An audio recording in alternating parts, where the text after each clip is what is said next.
حلال طریقے سے تفریح منع نہیں ہے، لیکن اس کا موقع محل ہوتا ہے۔ ایسا نہیں ہے کہ یہ مہینہ تفریح کا مہینہ ہے، اسی طریقے سے سمجھ لیں یہ مہینہ اڑنے، گڑ گڑانے، توبہ کرنے، استغفار کرنے، اپنا محاسبہ کرنے، اپنے رب کو راضی کرنے کا ہے۔ اور رب بازاروں میں پھرنے سے راضی ہوگا، شاپنگوں سے راضی ہوگا، ہوٹلوں میں جا کر طرح طرح کے کھانے کھانے سے راضی ہوگا، اس نہیں۔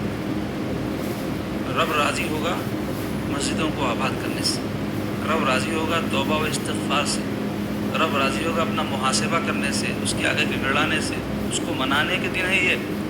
تو یہ آخری جو دن ہے اس میں شاپنگوں کے نام پر، تفریح کے نام پر، ادھر ادھر پھرنے پھرانے کے نام پر اپنے رمضان کے محنتوں کو غارت نہ کر لیں، ضائع نہ کر لیں، اس بات کا خیال رکھیں۔ اب جیسے ہی رمضان ختم ہوگا اس کو چاند رات بولتے ہیں ہمارے پاس، تو وہاں سے چاند رات سے آپ کو 3 کام کرنے ہیں۔ ایک کام تو یہ ہے کہ چاند رات یعنی عید کی شب کہتے ہیں اس کو لیلۃ الجائزہ بھی کہا جاتا ہے، حدیث میں آیا ہے۔ جائزہ کہتے ہیں انعام، اور لیلۃ کہتے ہیں رات، انعام کی رات۔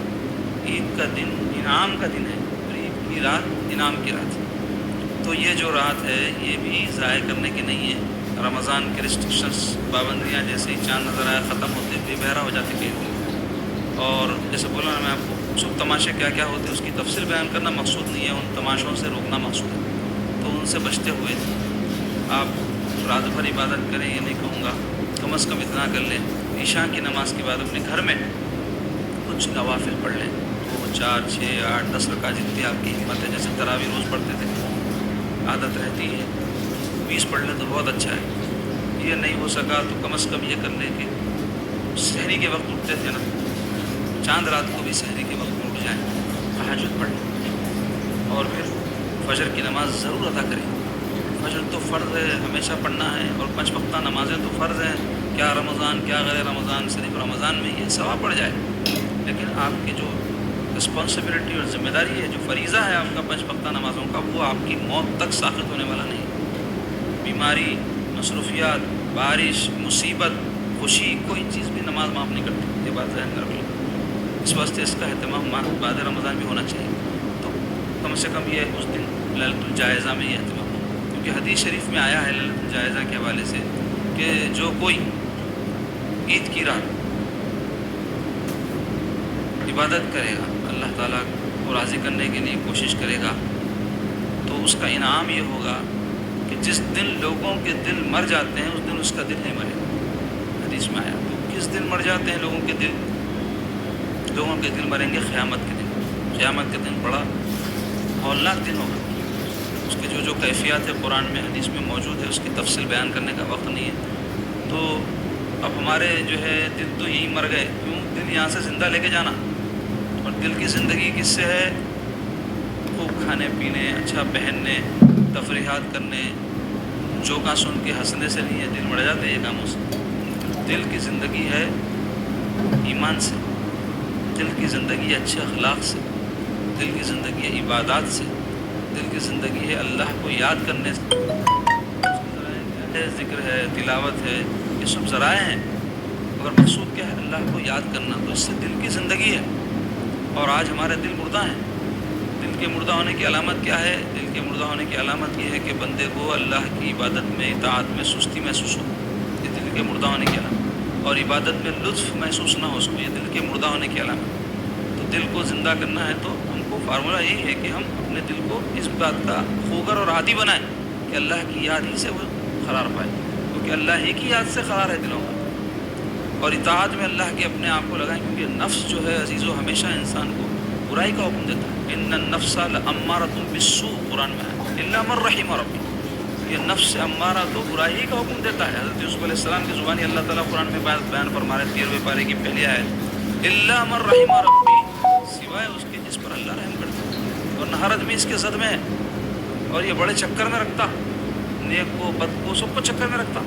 نیک آدمی بھی اس کے چکر میں رہتا، کیسا کوئی نیک آدمی ہے، واز کر رہا، نصیحت کر رہا، عبادت کر رہا، تو اس کو ایک گمان پیدا کرتا آپ خود اچھے ہیں، لوگ خراب ہے، آپ لوگوں کو نیکی کی بات بتا رہے ہیں، آپ عبادت کر رہے ہیں، آپ نمازی ہے، آپ یہ ہے، آپ فلاں ہیں، آپ فلاں ہیں، آپ صاحب ہے، آپ عالم ہے، آپ مرشد ہے، آپ مولوی ہے، سب سکھاتا ہوں، پھلتا اندر سے، بہت خطرناک چیز ہے یہ۔ اور اور یہ چیز میں آدمی مبتلا ہو گیا جناب تو اس سے نکلنا بہت مشکل ہے۔ اس واسطے ہمیشہ آدمی اپنے اندر تواضع پیدا کرنا ہے، انکساری پیدا کرنا، کچھ تسبیح پڑھ لیے، کچھ تلاوت کر لیے، کچھ ذکر کر لیے، کچھ عبادت کر لیے۔ تو رمضان میں بھی یہ سب کرتے ہیں نا، کرنے کے بعد ذرا بھولتے ہیں، ایسا احساس ہوتا کسی کو دیکھ کے کوئی غلط کر رہا ہے، کوئی برا کر رہا ہے تو دیکھو میں کتنا اچھا ہوں، یہ بہت خطرناک ہے، یہ شیطان کی طرف لے جانے والا راستہ ہے۔ ہمیشہ سمجھنا میں جو کچھ کرا اللہ کے بارگاہ کے قابل ہے کہ نہیں کی، قبولیت کا بھی سرٹیفکیٹ ملانے میں کہاں خوش ہو رہا ہوں، میں عالم ہوں بلکہ کہاں خوش ہو رہا ہوں۔ حساب کتاب ہوں گا تو کتنے عالم ہیں جو پکڑے جائیں گے، اتنا علم تھا کتنا عمل کرے، اتنے دینی معلومات تھے کتنی ذمہ داری ادا کرے،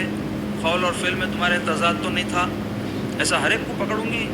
اور اس کا خوف آج لوگوں کو ہے ہی نہیں، سب یہ سمجھ رہے ہیں کچھ کر کے بہت کچھ کر لیے، اور جو بہت کچھ کرنے والے تھے انہوں کچھ نہیں کرے سمجھتے تھے، یہی تو کمال تھا ان کا۔ تو مختصر یہ کہ ہم کو اس کا خیال رکھنا چاہیے کہ لاکھ اچھے کام کر لو، رزلٹ لینے نکلا بھی، رزلٹ کے بعد میں آدمی خوش ہونا، وہ قیامت کے دن نکلیں گا، ابھی ایڈوانس میں خوشی کی ہے، کئی خوش ہو گئے پہلے رزلٹ میں فیل ہو گئے، اللہ محفوظ رکھے اسی چیز سے۔ تو مختصر یہ عزیزو ایک لیلۃ الجائزہ کا اہتمام کریں۔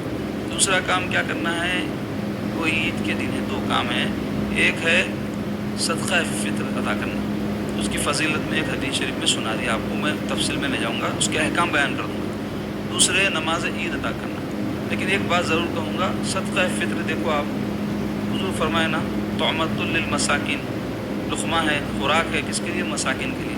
تو کیا پیغام دے رہا ہے صدقہ فطر ہم کو؟ عید کے دن کا یہ عمل ہے، اور افضل یہ ہے کہ عید کی نماز کو جانے سے پہلے دینا ہے، کبھی بھی دیے تو ادا ہو جاتا، ابھی بھی دے دیا ہو جاتا، عید کے بعد نماز کے بعد بھی دیے تو ہوتا، نہیں دیے تو جب تک نہیں دیے باقی رہتا۔ لیکن افضل وقت کون سا ہے؟ مصلی کو جانے سے پہلے، نماز کو جانے سے پہلے۔ کیوں؟ تاکہ اگر کسی غریب کے گھر میں عید کے دن کھانے پینے کا انتظام نہیں ہو تو اس کا بھی انتظام ہو جائے، یہ مقصود ہے۔ تو یہ اس کی فضیلت اس واسطے بیان کی گئی۔ تو کیا بات پتہ چلی؟ خوشی اور غم کے موقع پر ضرورت مندوں کو مت بھولو، یہ میسج ہے اس کے ذریعے۔ عید کا دن خوشی کا دن ہے نا، ویسے وقت میں آدمی عموماً خوشی اور غم میں بھولتا بھی بے بہرا ہو جاتا نا، غم زیادہ ہوگا، جذبات میں آ گیا تو اپنے میں پریشان رہتا، دوسرے کو جانے۔ خوشی میں بے بہرا ہو کے دیوانوں کے طریقہ ناشتے کرتے، کیا ہے کہ کیا کر لے رہا سمجھ میں نہیں آتا اس کو، مگر خوشی میں اچھلتا، وہ تو چلتا۔ تو یہ دو موقع ایسے رہتے ہیں انسان بے بہرا ہوتا ہے، اور ہمارا دین یہ دونوں موقعوں کے اوپر ہم کو کنٹرول کرا ہے۔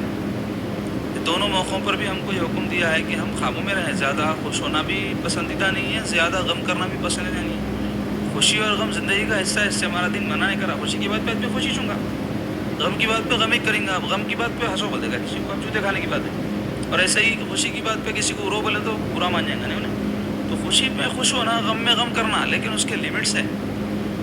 وہ کیا ہے؟ اللہ کو نہیں بھولنا، اللہ کے بندوں کو نہیں بھولنا، دونوں موقعوں پر۔ یہ ایک فارمولہ ہے، اس کو ذہن میں رکھ لینا ہمیشہ۔ تو ایسے عید کے موقع پر نماز عید بعد میں ہے، صدقہ فطر پہلے۔ تو کتنی اہمیت ہے ضرورت مندوں کا خیال رکھنے کی، کہ اللہ کی عبادت کو بعد میں رکھا گیا اور ان پہ خرچ کرنے کو پہلے رکھا گیا۔ ہمیشہ خرچ کرتے رہنا، دیکھو بہت اہمیت ہے اس کی۔ رمضان میں پھر بھی توفیق ہو جاتی، بخیل لوگوں کا بھی دل کھل جاتا، لیکن رمضان کے بعد بھی عادت ہے نا۔ بڑے لوگ بولے ہیں کہ نالی میں پانی بہتے رہا تو نالی صاف رہتی، پانی رکا کی پلٹ کے آتا، زندگی پوری گھس جاتی۔ تو ایسے ہی مال کی محبت بھی دل کے نالیوں کو بھر دیتی، سمجھے آپ؟ جیسا کولیسٹرول ظاہری دل کو بھر دیتا نا، دل کے باطن کو مال کی محبت بھر دیتی، تو وہ موری بڑھ جاتی، بڑھتے پانی پلٹ کے آتا، دین برباد ہو جاتا۔ گھر میں پانی گھس گیا موری کا تو بدبو آ جاتی، صاف کرے بعد بھی کہیں نہیں تک نہیں جاتی، جراثیم رہتے۔ تو ایسے ہی ہم سمجھتے کوئی ہم کام کر دیے ہو گیا، نہیں، ایسا نہیں رہتا، کام کا اثر ہے اچھا اور برا۔ ہم سمجھتے وہ ختم، ہم کام چھوڑ دیے اثر ختم ہوگا، اثر نہیں جاتا۔ مثال کے طور پہ رمضان شریف میں دیکھے ہوں گے آپ، کئی لوگ رمضان ہونے کے باوجود بھی اللہ تعالیٰ کی نافرمانیاں کرتے ہوئے نظر آتے، کئی لوگ لڑائی جھگڑے کرتے ہوئے نظر آتے، کئی لوگ ایسے کام جو نامعقول قسم کے ہیں روزے میں بھی کر رہے ہیں، رمضان میں بھی کر رہے ہیں۔ تو پھر آپ بولیں گے شیطانہ بندے کیسا کر رہے ہیں؟ تو انہیں بند تو ہو گیا، مگر جانے سے پہلے جو ان کی کاروائی کر کے گیا وہ اثر باقی ہے۔ ان کو جو انہیں پورا تیار کر کے گیا تھا، ایجنٹ بنا دے کے جاتا اپنا، انہیں تو بند ہو گیا، لیکن اس کے ایجنٹ رہتے نا، باہر پورے اپنے کام کرتے رہتے، تو ایسا ایجنٹ بنا دیتا انہیں انسانوں کو۔ تو اس واسطے رمضان شریف میں بھی لڑائی جھگڑے، گالی گلوچ، مار پیٹ، بے حیائی، گناہ انجام پاتے۔ تو مختصر یہ کہ یہ دو کام جو عید کے دن انجام دینے ہیں، تو اس طرح چار کام بنائیے۔ ایک ہوا شب قدر کو تلاش کرنا اور اچھے طریقے سے رمضان کو رخصت کرنا۔ دوسرا ہوا لیلۃ الجائزہ میں کچھ عبادت کا اہتمام کرنا۔ تیسرا ہوا صدقہ فطر ادا کرنا۔ چوتھا ہوا عید کی نماز پڑھنا۔ تو یہ 4 کام موٹے موٹے حساب سے میں سمجھایا، ذہن میں رکھیے۔ اللہ تعالیٰ ہم سب کو نیک توفیق عطا فرمائے، ماہ رمضان میں کیے ہوئے ہمارے تمام امور خیر کو اللہ قبول فرمائے، اور جو نامناسب باتیں ہم سے سرزد ہوئیں اللہ تعالیٰ اس کو معاف فرمائے، اور باقی دنوں کو جس طرح گزارنا ہے رمضان شریف کے اور پھر رمضان کے بعد، ان دنوں کو اس طریقے سے گزارنے کی توفیق بخشے۔